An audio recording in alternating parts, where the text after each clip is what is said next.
আমার বেশ মনে আছে, বাবা খুব ভোরে বেরোতেন আর ফিরতেন সবার ঘুমাবার পর। না, প্রতিদিনই নয়, এ ধরুন মাসের 10 থেকে 21 অবধি।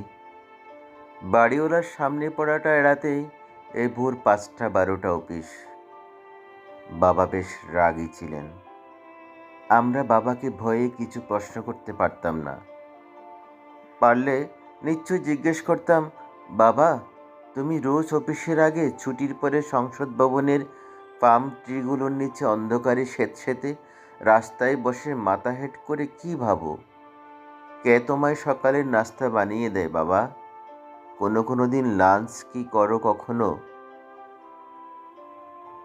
বাড়ি ভাড়া দেবার তারিখ উত্তীর্ণ হলেই আমরা দুই ভাই গিয়ে দাঁড়াতাম বাড়িওয়ালার সামনে করুণ মুখ করে। উনি গলে যেতেন। এই হঠাৎ করুণ মুখ করার ব্যাপারটা আমরা বেশ ভালোই রপ্ত করে ফেলেছিলাম সেই বয়সেই।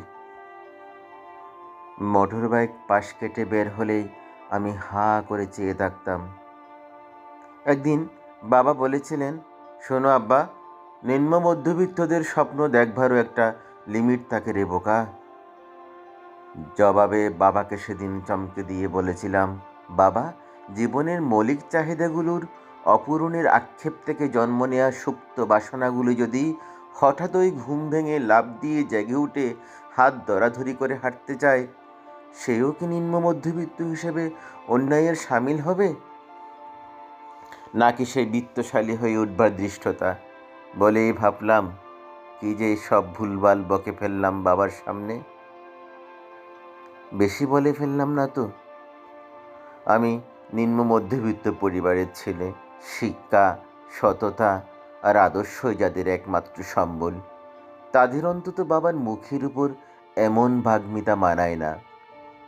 গলির মুখে 3 রাস্তার মোড়ে কার্তিক বাবুর মুদির দোকান। তোমাকে বয়ে কোনোদিন বলিনি বাবা, ভীষণ হাস্যোজ্জ্বল লোকটির মুখ আষাঢ়ের আকাশের মতো গোমড়া হয়ে যেত আমাদের বাকির স্লিপ ধরা হাতগুলো দেখলে। একটা লজেন্সও কোনোদিন চাইতে পারেনি বাকির খাতার কারণে। বাকিতে মৌলিক চাহিদা মেটাতে মেটাতে শৈশব যে কোথায় ছুটে পালিয়েছিল তার টের পেতে পেতে তখন আমিও এক বাবা। চালের ময়দার ঠোঙাগুলোকে কেটে কেটে সেলাই করে খাতা বানাতাম। বছর শেষে আবার তাদের বিক্রি করে নতুন ক্লাসের সেকেন্ড হ্যান্ড বই কেনা। নতুন বই কেনার কথা তো কশ্চিনকালেও ভাবতে পারিনি। আমিষবিহীন পেঁপে ভাজি, আলুর ঝোল, বেগুন ভর্তা খেয়ে খেয়ে কত দিন রাত পার করেছি। অন্য কিছুর চড়া আছে, আমাদের বাজারের বেগ জ্বলে যেত সে সময়। অন্য কিছুর সামর্থ্য ছিল না বলে। ঈদে পরবে কদাচিৎ জুটেছে দুপায়ে ফার্মের মুরগি। আমাদের পিঠাপিঠি দুই ভাইয়ের জন্য একটি শখের জিন্স প্যান্ট কিনতে পেরেছিলাম 300 টাকা খরচ করে, তাও 1 মাসের একটি টিউশনির বেতন দিয়ে। মা সেটা আলমারিতে তুলে রাখতেন। যদি কোথাও দাওয়াত পড়তো, আমরা ভাগ করে নিতাম কে গায়ে হলুদে যাবে সেটা পড়ে, আর বরযাত্রী কে হবে। এমন কোনো অনুষ্ঠান ছিল না যে আমরা দুই ভাই একসাথে অ্যাটেন্ড করেছি। উপহার কেনার সামর্থ্য কোনোদিনই আমাদের ছিল না, তাই আমরা শুধু বরযাত্রী বা গায়ে হলুদে যেতাম। আমি একজন নিম্ন মধ্যবিত্ত পরিবারের সন্তান, যাদের কোনো চাহিদা থাকতে নেই। আমাদের মা তবু খুব সুখী ছিলেন, কারণ ক্ষুধা লাগলে আমরা ভাতের মার লবণ ছিটিয়ে খেতে পারতাম। তখনও মাছের কাঁটা বেছে খেতে শিখিনি। মাও সে কথা জানতেন, দুষতেন দারিদ্রতাকে। আমি দিব্যি পটলের তরকারি দিয়ে আয়েশ করে খেয়ে ওঠার ভান করাটা শিখে নিয়েছিলাম। স্কুলের টিফিনের জন্য জেদ করেছে কিনা ঢের সন্দেহ আছে। স্কুলের মাইনে দেবার 7 তারিখ পার হলে জন্টু স্যার দাঁড় করিয়ে রাখতেন 1 পিরিয়ড প্রতিদিন। জানলে বাবা যদি কষ্ট পায়, তাই বলা হয়নি সে কথা কোনো দিনই। প্রায় হাঁটু ছিলে ধকধকে ক্ষত নিয়ে ফিরতাম ফুটবল খেলে।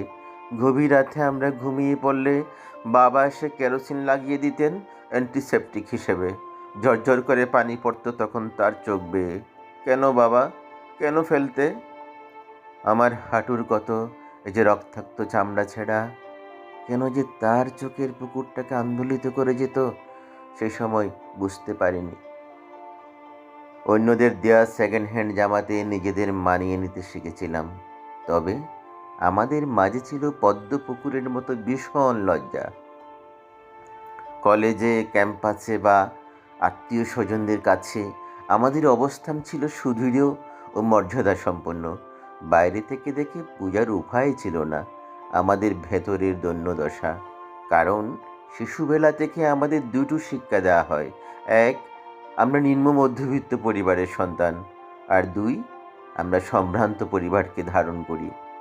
আমাদের বুক, পেট, তলপেট, উদর, বৃহদান্ত, ক্ষুদ্রান্ত সব ক্ষুধার তাড়নায় ফেটে ছিন্নভিন্ন হয়ে গেলেও আমাদের মুখে সবসময় চাঁদের হাসি লেপ্টে থাকবে।